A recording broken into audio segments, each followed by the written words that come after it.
still extremely early in this investigation, but tonight NBC5 Investigates taking a closer look at some concerns about the busy and complicated airspace around Reagan National Airport. Our team found that pilots have for years lodged complaints about close calls, near misses, and heavy congestion in the sky there.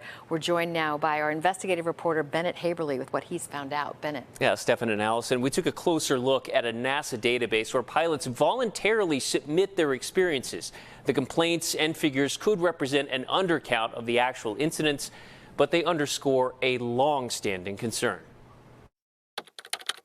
Complaints from pilots lodged with NASA's Aviation Safety Reporting System show there's been concern about the congested airspace near Reagan National for nearly 20 years. In one report we reviewed, a pilot expressed concern about a close encounter with a helicopter while approaching DCA, writing that the helicopter passed 200 feet below us and that there are always numerous military and government helicopters running up and down the river at all times. He added, "I cannot imagine what business is so pressing that helicopters are allowed to cross the path of airliners carrying hundreds of people." That was in 2013.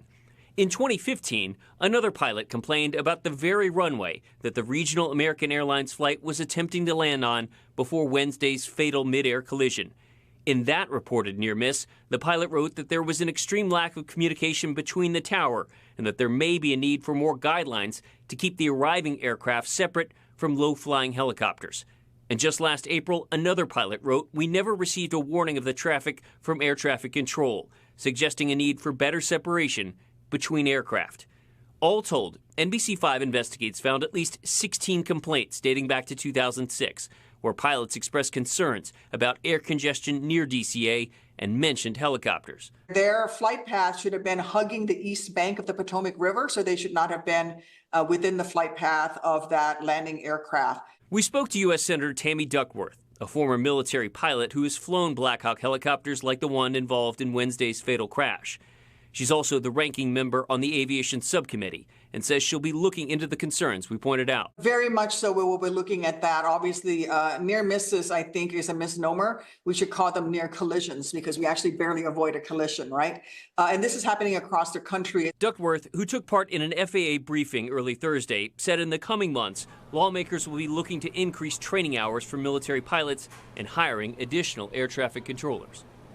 Still a lot that has to be sorted out with all this. Just to reiterate, a source tells NBC News that the staffing in the DCA tower was not normal for the amount of traffic and the time of day. That is according to a preliminary FAA safety report on this collision. That same source says that the DC tower usually has a controller who focuses solely on helicopter traffic, but according to the FAA guidelines, it is allowed that that position can be combined with another controller, which is reportedly what happened last night at the time of this crash. Allison? Bennett, such interesting information there, and Tammy Duckworth obviously going to be using that in the subcommittee. Thanks so much for bringing that to all of our attention.